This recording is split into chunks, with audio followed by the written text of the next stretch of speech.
All right. So we are on section 13 of I Am That by Sri Nisargadatta Maharaj. The section is called The Supreme, the Mind, and the Body. And we really just started it last week and got into that marvelous conversation about free will, which we can pretty much say, I'll stick with what Thakur says. All right. How's that? How's that for taking the safe route? Thakur says that you have free will to a certain degree, like a goat tethered to a pole. If that goat's tethered to the pole, it gets 10 or 12 feet of rope, and within that 10 or 12 feet, it's free.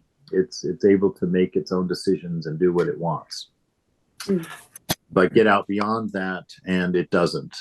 And so that's how Thakur accounts for all of the givens. The fact that I was born into an American family, a military family, a Christian family, a middle class family that had certain values and a certain family history. That's all the stuff that's beyond the length of my rope. That is not my free will. I don't get to choose all of those things. At least it doesn't seem. And so, but once I'm born and living in the family, and living within the given context that I've been assigned, well, within that, I've got some range where I'm somewhat free. But I can't resist tempering even that. I think Thakur gives us that because it's sort of one of those what practical ideals. He gives us a practical teaching that's sort of a watering down a little bit of the ideal, but still higher than than where we're at. So it's still a working ideal for us, a practical ideal. And but in fact, free will is impossible. If you take all the things that Vedanta is saying together, one, free will is unnecessary because there's no past and future, so you have no cause and effect, and you don't have any kind of will, let alone a free one. So will in the moment loses its meaning, and that's the tack I prefer to take. If you bring in past and present and all of your desires and your stories of ego, things get rather complex unnecessarily. But if you keep bringing yourself back to the moment and dealing only with what exists in the moment before you, and doing that with excellence and with love, whether it's love for a deity or whether it's a response to the love welling within, it's the same. That we live life in response to our nature and not in reaction to the senses and the imagined outside world. All right. So, Maharaj, yeah. please mute us. All right.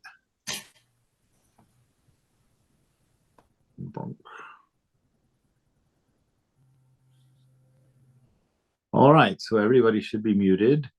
And please, if you have anything to say or share in any capacity, as long as it's nice, uh, then please unmute yourself and speak freely.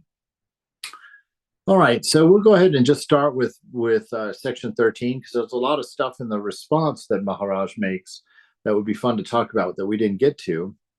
And if we're going to talk about his response, I figure we should read his question from the questioner again. So the questioner says, from what you told us, it appears that you are not quite conscious of your surroundings. To us, you seem extremely alert and active. We cannot possibly believe that you are in a kind of hypnotic state which leaves no memory behind. On the contrary, your memory seems excellent.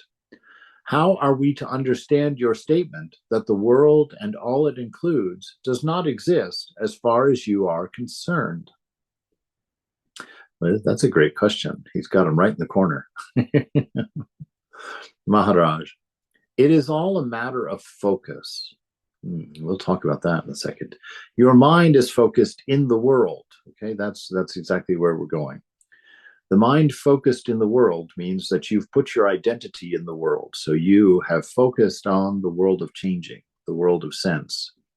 And so that's where your focus is. That's where your attention is. That's where you live, right? And he says, mine is focused in reality. Well, what's that? The reality is the silent behind the noise of the mind. You move into reality when you become the observer of mind and not the participant. When you step back and realize, like if you're in a, like we were talking about just a few minutes ago, if you're really busy during the day, a lot of stuff going on, there's a great value in just stopping for a minute. It doesn't have to be a 40-minute meditation. Just for a minute, stop and become aware of everything. Turn on the observer and become aware of observing, and feel, you'll put that awareness on your body, and suddenly you'll feel the muscles relax. You'll become aware of where you're holding all of your stress from being so busy and having to get so much done. And just becoming aware of that, you'll see that it relaxes of itself just through awareness. And then you become aware of like all the things that you're doing and kind of put them in their context, and they fall into a better organization in your mind when you step away from being the doer, and which has a certain amount of anxiety and self-determination into it that's unnatural to us. It vibrates the mind even more. And so to step back and watch things being done, watch yourself work. You don't even have to stop working. Just watch yourself work. Become aware of how you're working and what you're doing.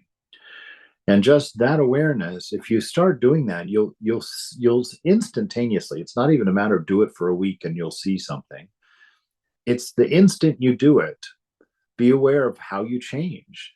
It's amazing to watch the body unlock itself when you become aware of the stress. It's amazing to watch the mind kind of just chill a second when you cease the doership, when you begin just observing. It's amazing how unintimidating the environment becomes when you become the observer, when you remember for a moment. So he says your mind is focused in the world. That's our problem. He says mine is focused in reality. So he's in that state of stillness. He's standing in the shrine of the heart, watching the action, but not focusing or being in that action. He's the observer of it. It is like the moon in daylight. When the sun shines, the moon is hardly visible. Or watch how you take your food. As long as it is in your mouth, you are conscious of it.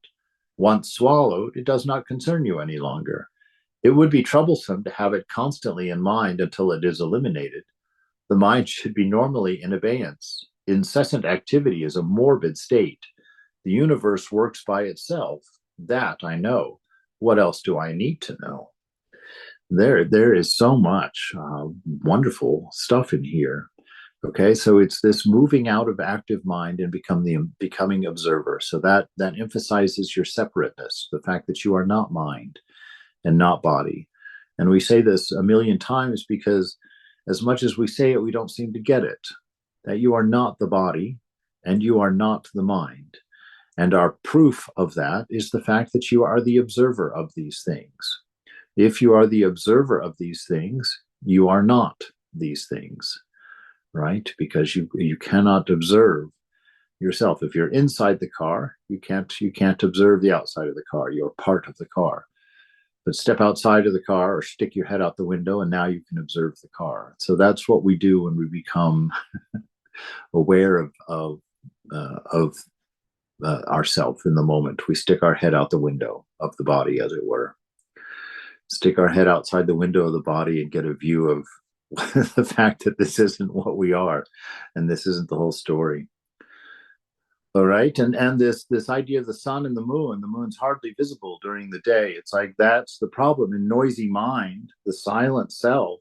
You know, the source of your love and wisdom, your intelligence, your existence, is hardly visible to you, hardly noticeable at all, because it's just a silent, steady tone of a gentle bliss behind the cacophony of sounds coming from mind that you've chosen to pay attention to. So the mind is the daylight, not in the positive sense, but in the sense of everything going on and so much light and so much noise and so much movement that this silent moon of reality is hardly noticeable at all. And we don't become aware of the moon until the mind or till the day silences, shuts down. the sun sets, and in the quiet of the night, then we become aware of a deeper sense of self. So what we need to do is silence the mind, move our focus out of the changing world and into the shrine of the heart, into the presence of the moment, if we're talking in the Gyannic sense, but also the presence of a divine. Even Nisargadatta will talk about a god here and there. It's just not an anthropomorphic god who's pulling puppet strings in the sky. It's more of an all-embracing isness.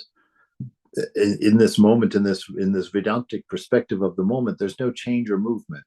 It's like the playing of a movie tape, a movie film. Each scene, each moment. Well, no, I can start that way because then we'll get stuck. Well, we'll keep going.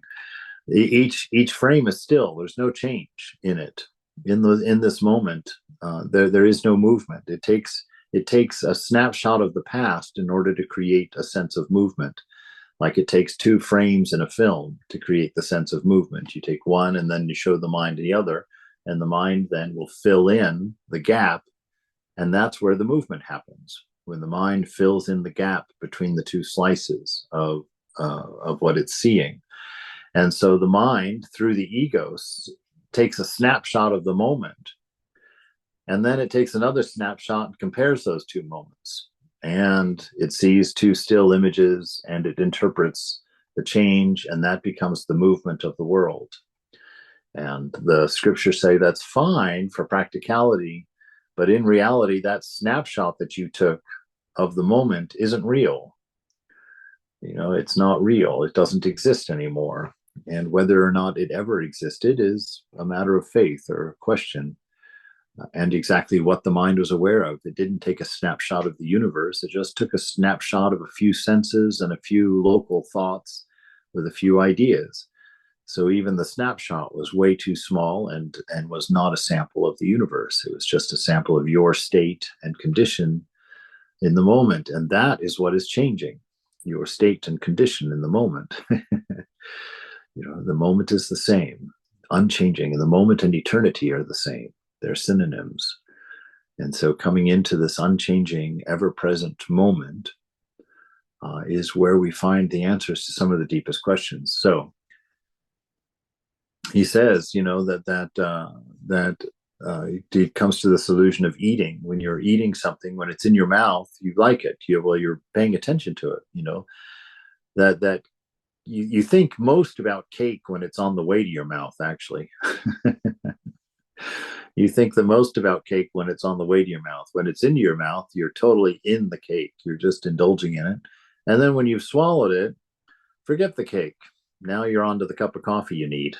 Right? And so it's just this continual stream of things grabbing your attentions. And what is it grabbing your attention? It's not the cake, it's your senses. You're living in the senses, and they're determining your thoughts, they're determining your desires, and which in turn are determining your actions. That's enslavement. So he says, but once you've swallowed this piece of cake, it doesn't concern you any longer. So it shows you the impermanent nature even of that. And so we're trying to go directly to that point. Swallow the world, get it out of mind, swallow it and be unconcerned. Accept it. Don't resist it. Take it as it is. Let it be what it is. Let it be what you think it's been. But accept it and lean into it. And then take the mind off of it. Open the mind to an ear and listen to everything simultaneously in that solitude. And in that, you'll find your bliss. You'll find your inner peace that passes all understanding, because understanding is a lower state. It's a mind state. You're transcendent to understanding at this point. And in that peace, you become aware of your nature. You become aware of this gentle hum of bliss that is always present in you.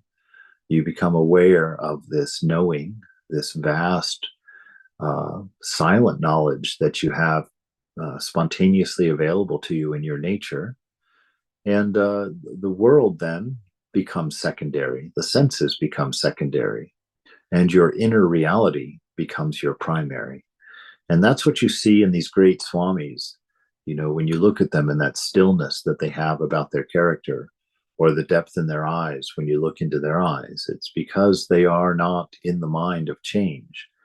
They're sitting in that silent space and they're listening with everything. And you sense that when you walk in. One of my favorite things Swami Prabhupada used to say, he says, you can always tell how spiritual a person is. If a person is a holy person, when you step into their presence, you'll think of God.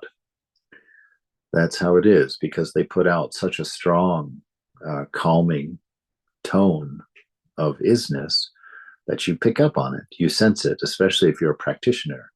You've got somewhat of an antenna in there that will notice it immediately, and you'll enjoy it. You'll like it. Oh, that's my favorite Swami. Oh, he's so loving. And we make it about particulars. Oh, he loves me, actually. He's like that. But he's sitting in a universal space. So this is what he's saying here. It would be troublesome to have it constantly have your senses, in the mind is troublesome. This is what discernment's going to teach you. It's going to just teach you what nonsense you've put up with from your toddler mind your whole life. You'd be like, what in the world am I doing? He says to have it constantly mind is troublesome until it's eliminated. The mind should be normally in abeyance, quiet. The mind in its normal state is relaxed and quiet. It's not thinking just random thoughts about bubblegum colors and, distances to Timbuktu and back. It's quiet. It's quiet. Brio was sitting there calculating the distance to Timbuktu. I was surprised I knew. But so this noise, and he says, incessant activity is a morbid state. So the fact that your mind is just constantly thinking about nonsense, rerunning Tom and Jerry ads in your mind, it's nonsense for this to be going on all the time. It's not normal.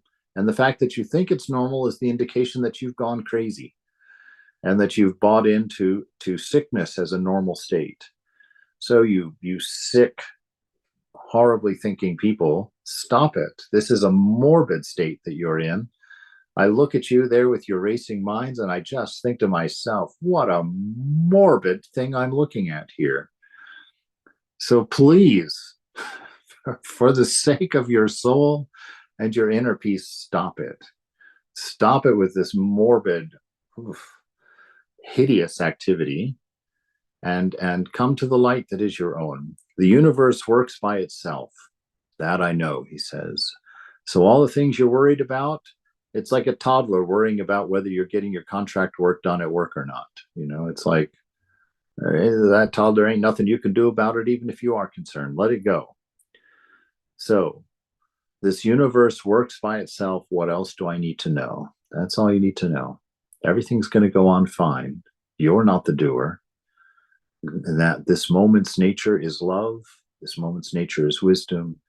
And you exist.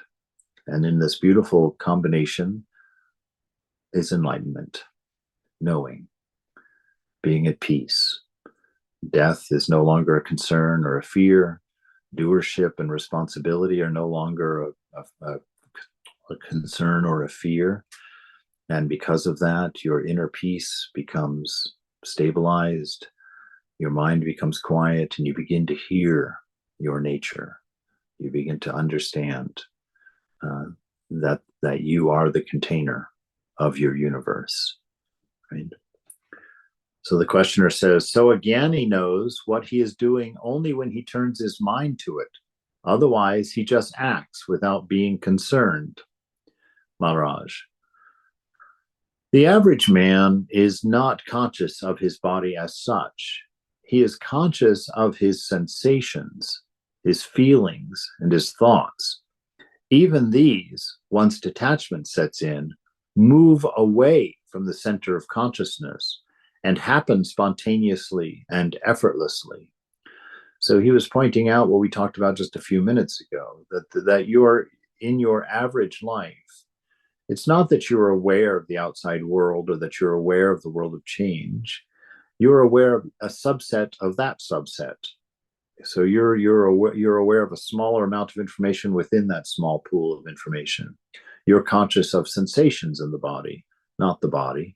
You're conscious of feelings in the mind, not the mind. You're conscious of thoughts in the mind, but not of the mind. But once detachment sets in, that's the moving away of your focus, moving away of your attention from what's changing to what's still within you. And once that detachment begins to set in, once that becomes somewhat established, or at least a recurring idea to you, you realize that all of the change is happening spontaneously and effortlessly. It's just going along. It's egoism, which is where your karma is bound to you, seemingly. It's that egoism that lives and is nourished by the changing. The ego is composed entirely of the past. And what that is saying is that the ego is entirely make-believe, because your past is just a narrative you made up to explain the change that your snapshots of your mind indicate, even though they're both unreal.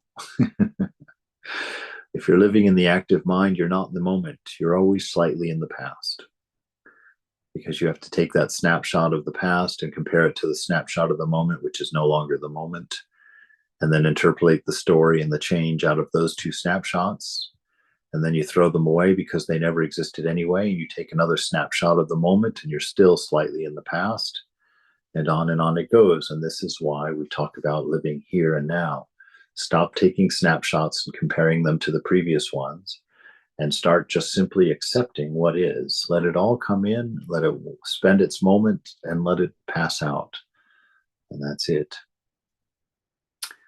What then is in the center of consciousness, Maharaj? That which cannot be given name and form, for it is without quality and beyond consciousness. All right, so without quality means it has no boundaries, no particulars, because it's not being observed from a particular or a boundary. And it's beyond consciousness. And consciousness is when you have awareness with objects in it. So you're no longer putting objects into your awareness in order to create consciousness. You're simply aware. There is no particular. Everything is you. You are everything. All is going on perfectly as it should, requiring no particular attention, no specific attention. And so in that general state, Satchitananda manifests equanimously, because the attachments and desires of the moment are not directing it, are not perverting its expression to particularism. It allows your love to be equanimous and constant everywhere. So it has no name and form. It's without quality and beyond consciousness. You may say it is a point in consciousness, which is beyond consciousness. Like a hole in the paper is both in the paper and yet not of paper. So is the supreme state in the very center of consciousness and yet beyond consciousness. So very much, again, just like he says hole in the paper, he's sort of indicating a hole, like Thakur says, a hole through which God can be seen, right? And so your mantra is that hole through which the divine is making its manifestation through you into this world of the change. So yes, like a hole in the paper is both the paper and yet not of the paper, so the supreme state is the very center of consciousness and yet beyond consciousness. It is as if an opening in the mind through which the mind is flooded with light. So he's saying the exact same thing, an opening in the mind through which God manifests, through which God, love, light, all synonyms, is flooded with light, flooded with love, flooded with being, flooded with intelligence, flooded with existence. The opening is not even the light. It is just an opening, an absence of ego. That's what the opening in the mind is. Ego is like, on your bread bag, it's that little paper clip, that little plastic clip that holds your bread bag closed. That's your ego. You remove that, the bag is opened. There's no longer pinched off separateness from the whole. So this mind, the bread bag of your mind, take off this little clip of egoism that brings everything into a particular. Expressed generally, you are everything. You were never meant to be particular. You are everything. So love yourself everywhere, always. Celebrate everybody as a thought of your own mind, enlightened by this light that is escaping through the hole in your awareness, in your mind. The questioner, an opening is just a void. It's just an absence. And Maharaj says, well, quite so. From the mind's point of view, it is but an opening for the light of awareness to enter the mental space, right? So just by turning on your awareness, you open that hole, the hole that he's talking about. By itself, the light can only be compared to a solid, dense, rock-like, homogeneous, and changeless mass of pure awareness, free from the mental patterns of name and shape, or name and form, right? By itself, the light can only be compared to a solid. It is the fundamental. It is the one element that is not composed, right? Dense, rock-like, homogeneous, and changeless mass of pure awareness. So just basically to say that it's not within time, it's not changing. It contains pure potential. So it both contains everything and nothing simultaneously. Questioner, is there any connection between the mental space and the supreme abode? Maharaj, the supreme gives existence to the mind. Right? We talk about that. Your one guarantee that you are in the presence of that is the fact that you exist, the fact that you're aware, the fact that you're aware of being aware.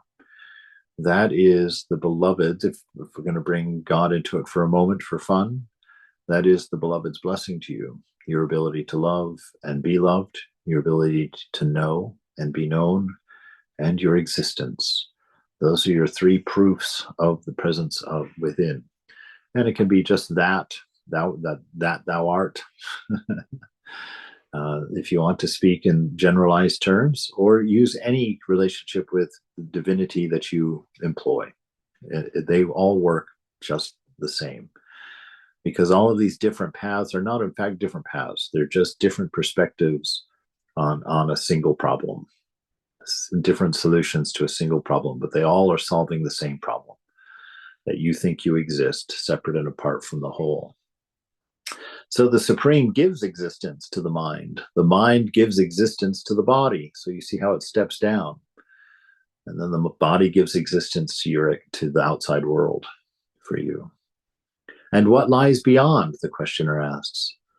Maharaj, take an example. A venerable yogi, a master in the art of longevity, himself over 1,000 years old, comes to teach me his art. I fully respect and sincerely admire his achievements, yet all I can tell him is, of what use is longevity to me? I am beyond time. However long a life may be, it is but a moment and a dream. In the same way, I am beyond all attributes. They appear and disappear in my light, but cannot describe me. The universe is all names and forms based on qualities and their differences, while I am beyond. The world is there because I am, but I am not the world. We got a bunch of things going on in here. Just this notion of like what is the value of anything in the world? In this case, a long life. You look at I can't help but think of Nachiketas here with Yama, the king of death, having their conversation where the king of death, our man Nachiketas wants to know the truth of death, wants to know the truth of existence. And death is getting rather nervous and doesn't want to tell him. He says, I can't tell you that secret. Here, take a bunch of beautiful maidens instead. Oh, here, I'll throw in a chariot by Mercedes and a couple of whole candy bars for Halloween. And the whole time, Nachiketas is discerning. He's like, what? All of those things come for a moment and disappear for a moment. What are they to me? And then he makes one of my favorite statements. He said, the longest life is short indeed on the last day. And what a wonderful insight that is. The longest life is short indeed on the last day. See, this is discernment, and this is how we snap ourselves into the good sense by realizing, why are we so involved in this constant, non-repeating flow of change, which is unreal, because nothing is as it seems, and nothing will remain as it seems if we were actually able to see it as it is, that it's all coming and going. It's all morphing constantly in front of us. You know, the prairie is becoming one more development after another development. The old development's being torn down so we can put in more parking lots, and round it goes. And so what is it at any given moment? Who can say? I remember sitting in San Francisco, up on a hill overlooking North Beach. And it was such an interesting thing to me, because I was thinking about, what is San Francisco? That was my little study for the day. What is San Francisco? And the thing that made me start wondering that was realizing that I had lived for 15 years in that monastery there off of Union Street. And I realized that in those 15 years, almost every store on Union Street had changed and become a different store. And some of them had been torn down and become new buildings. And I thought, gosh, with all of that change, why do I still think that I can call it Union Street? Why is it that I still use the same adjective to describe something that has nothing in common with what it used to be? And I was sitting there on this hill overlooking North Beach, and I was looking at the Ghirardelli chocolate factory, which was not a chocolate factory. I was looking at this marvelous clipper ship on the bay, which was not a clipper ship. It was cemented in its place at the dock for tourists. I was looking at a prison that was not a prison. I was looking at a fisherman's wharf that was not a fisherman's wharf.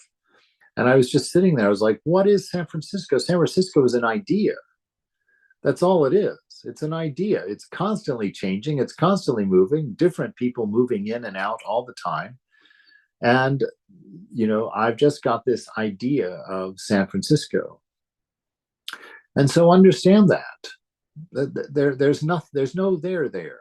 The only there is an idea, is a notion within your own mind.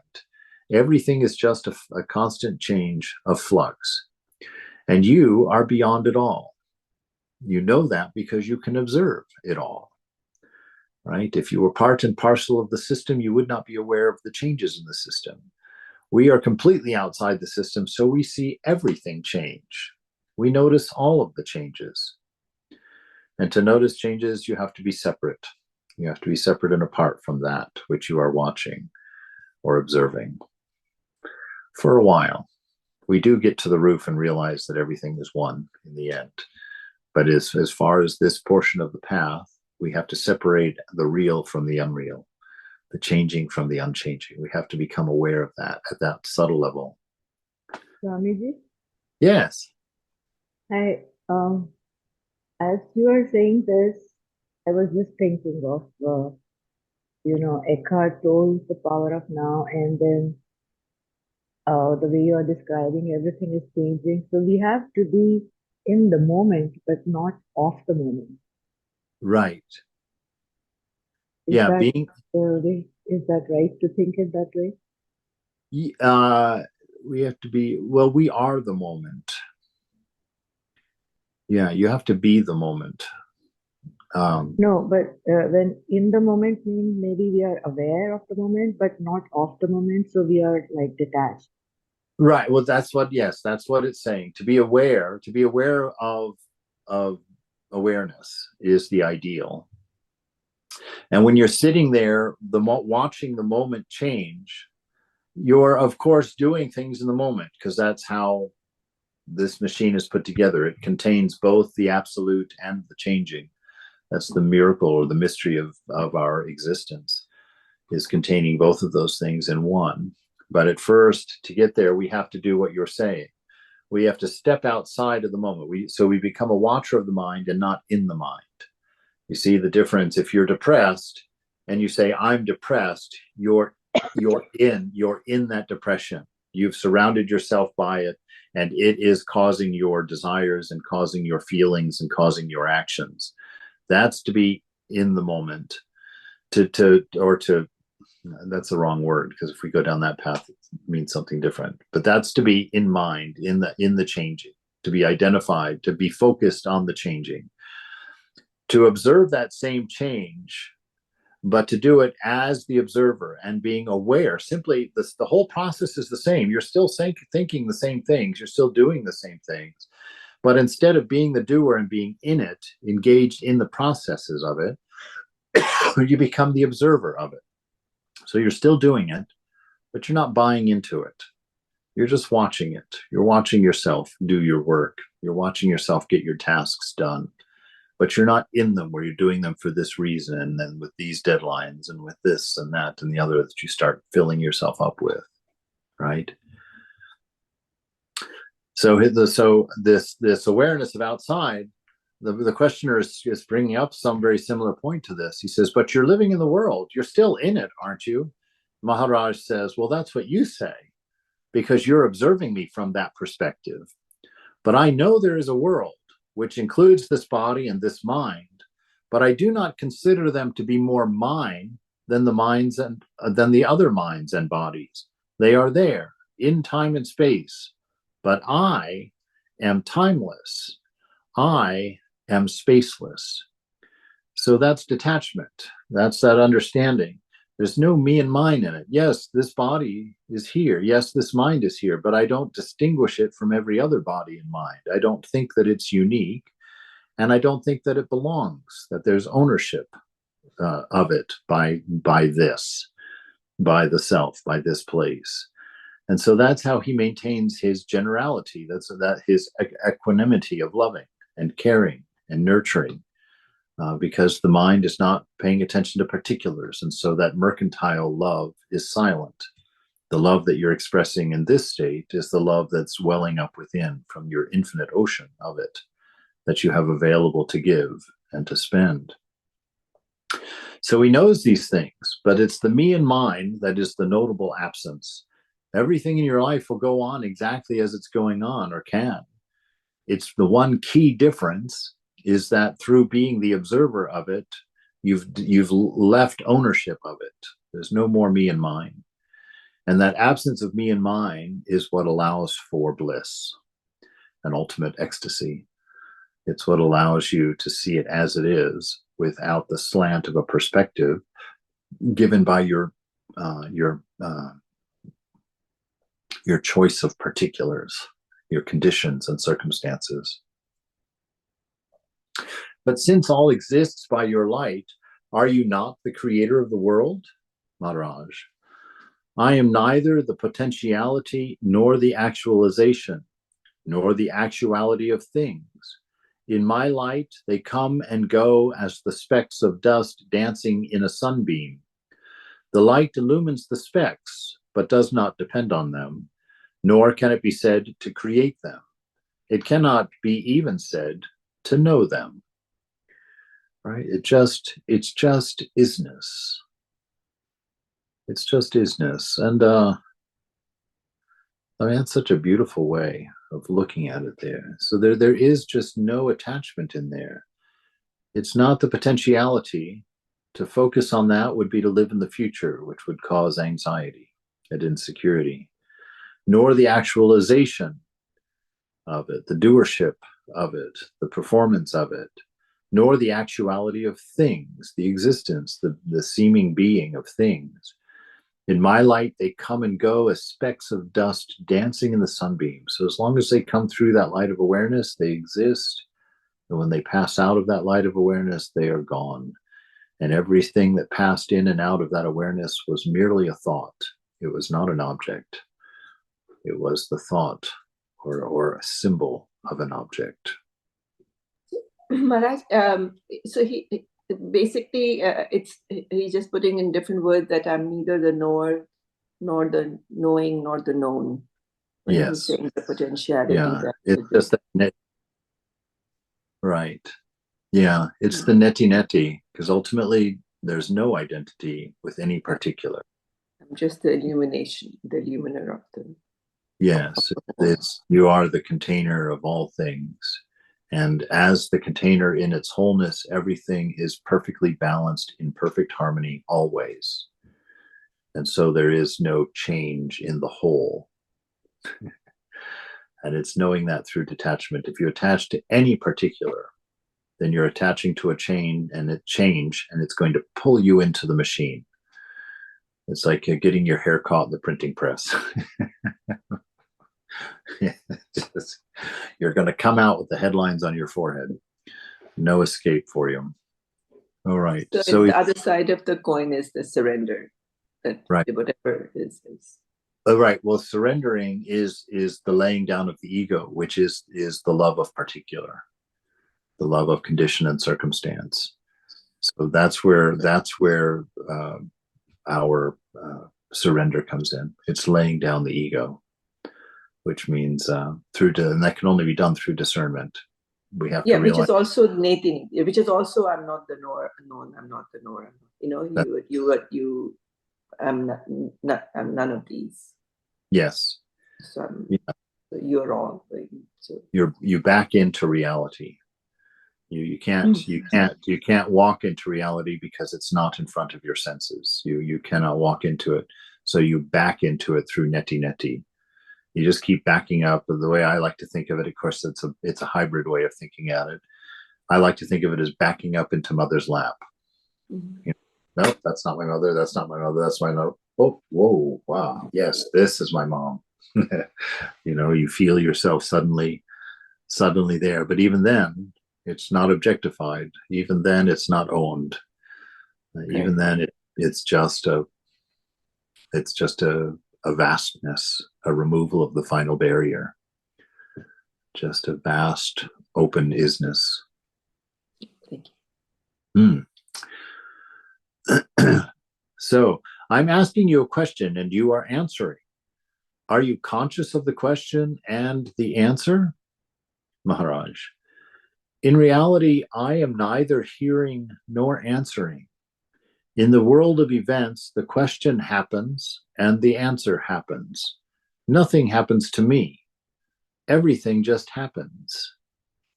It just goes on. And you think, what does that mean? It's watching a movie, right? You just sit there in the theater, you watch that movie. You're convinced things are happening. Look at that motorboat. Oh my God, it just crashed. Oh my God, somebody just shot somebody. Oh, look, James Bond has found another leading lady. Oh, there it goes. And yet you walk out of the movie, and what happened in that hour? How did what happened in that movie affect anything anywhere? It didn't. Why? Because nothing happened. Because actually in the movie you just watched, there wasn't even any movement. There was one still frame after another. You provided the movement. There wasn't even a story. Your mind identified with characters and gave them attributes and identified them with those same attributes within yourself. And so you wept when they broke up and you laughed when they got back together again. But nobody broke up and nobody got back together again. You are the movie. Even in the movie itself, you are the movie. They should be paying you to sit in the theater. You're the one creating the movie as you watch these still frames with an accompaniment of a soundtrack, which is utterly unrelated, and yet you put them together and create the story. So that's what he's saying here. You're just aware of everything going on.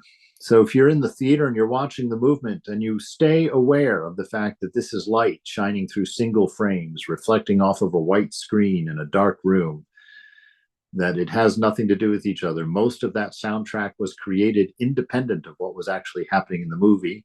You had that person with coconuts making the horses run, and you had somebody shaking the big metal piece for some lightning and thunder. So you are the one who is assembling everything and creating a narrative. Your mind does that naturally. You see how easily fooled you are. Put on one of these audio, or what is it? These augmented reality or these virtual reality headsets. See how long it takes you to run into a closet door. It's okay. You are so easily fooled into thinking that something is real. It's no wonder that we're stuck in this delusion. It's no wonder that we're so morbidly attached to our mind, which gives us a sense of place and time, because we're afraid of our own immortality. We're terrified of our own infinity.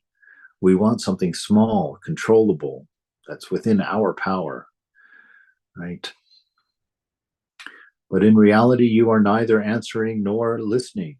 In the world of events, the questions are arising, the answers are happening, but to you, you're just observing it all. They cannot touch you. The soul cannot be wedded, it cannot be burned, right?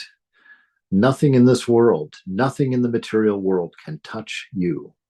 It cannot have any kind of effect on you because it belongs purely to mind, purely to body. It is not you. Are you? And you are the witness? Maharaj, what does witness mean? Mere knowledge. It rained and now the rain is over. I did not get wet. I know it rained, but I am not affected. I just witnessed the rain. Questioner, the fully realized man spontaneously abiding in the supreme state appears to eat, drink, and so on. Is he aware of it or not? Maharaj, that in which consciousness happens, the universal consciousness or mind, we call the ether of consciousness. All the objects of consciousness form the universe. What is beyond both, supporting both, is the supreme state, a state of utter stillness and utter silence. Whoever goes there disappears. It is unreachable by words, unreachable by mind. You may call it God, the Parabrahman, or the Supreme Reality, but these are names given by the mind. It is the nameless, contentless, effortless, and spontaneous state beyond being and not being. All right, I'm going to leave that to your meditation. There's not much that can be said. He's talking about the highest things right there. And so to kind of pile more words on that paragraph would be to increase delusion, I think. So this place,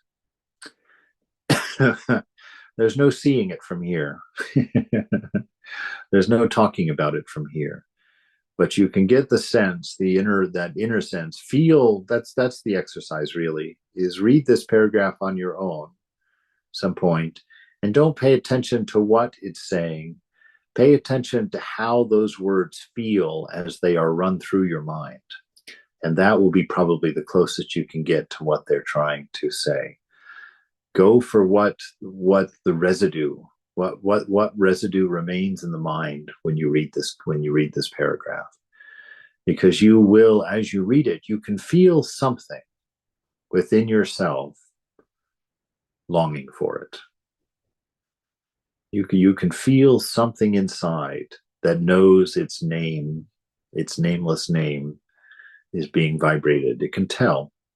So on these very, very high statements like this, more than trying to figure out in the mind, which you can't do, you're never going to understand this paragraph because it's talking about something that doesn't exist in your mind. It's talking about something that doesn't contain the triad necessary for understanding. The subject-object relationship is not there. So the mind cannot process it. So it's better to shut the mind down to silence, read it, and then just be aware of the effect that it has on you. That's a trick that Swami Prabodhananda taught me when I was reading the Ramayana. And I was asking if it was a historical book or not. And he said, oh, goodness, everybody wants to ask those questions about these things. He said, what does it matter? He says, that's not the point. When you read mythology, he says, read it and let the words run through your mind. And when you've read it, pay attention to the residue it has left behind in you. That's the important part. And so even in these higher scriptures, that same trick is a great way of slipping into them, as it were. Maharaj, isn't it ironic that as one reads the words, you can experience it on the body level immediately, right? The body relaxes. But we consider the body more gross than the mind. Yes. Yeah. But however, when one reads these high words, the result can instantaneously be felt in the body. Right. But it has to trickle through the mind first, because the mind manifests. Really? Yeah. Yeah. Yeah, mind manifests the body. So the thought comes to the mind and the body responds. But it almost feels like the mind is bypassed. When one reads it, you're not thinking of what the words mean. Right. You're not like intellectualizing it. But yet the body understands on us, and it answers to the words. Yeah. No, that's if you can manage to say that again, you'll find that you have caught a very, very important point, because what you're doing is letting go of me and mind. So the sense of doership in mind is not there, and yet the body still responds. Right. And so you're right. You are witnessing, you're not doing. The mind is not being focused on as the doer or as the source. And you see that even in that state, the body responds instantaneously. So it's part of that growing awareness that the universe is carrying on by itself. Right. And so if you step out of the way, this process becomes complete. It becomes healthy. The body and mind absolutely become a unity, right? And you, the observer, become dispassionate and are no longer dragged into the world of body-mind. You are the observer. And so you begin to see things differently. You don't see it from the perspective of a body which created your scale of everything else. You don't see it through the mind, which created a matrix by which everything else was interpreted and not seen. So what you're saying is profound and true, but it's still secondary. The body is always secondary to mind. It has to do with awareness, really, when you employ the awareness. If the body changing is what wakes up your awareness, then it seems like the body, manifested first and then the mind, but really all it did was activate your awareness. If you had been aware through the whole process, you would have seen the mind have a notion or a thought, and the body would have responded to it. Like that. Sure.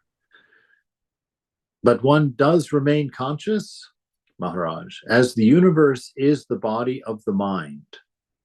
Ooh, that's a lovely statement. As the universe is the body of the mind, so is consciousness the body of the Supreme. It is not conscious, but it gives rise to consciousness, right? As the universe is the body of the mind, so the mind creates the universe for its own expression. So consciousness is the body of the Supreme. So consciousness, this world of duality, right? Consciousness, remember, in Nisargadatta's world, consciousness is awareness with objects in it, something to be aware of. So it's a projection. So this consciousness of the body is the body of the Supreme. So this consciousness, this world where there's awareness and objects to be aware of, is the expression of the Supreme, and it gives rise to consciousness, meaning the awareness of the Supreme with these imagined objects in it gives rise to consciousness. Its consciousness is the projection of the Supreme on the screen of the mind.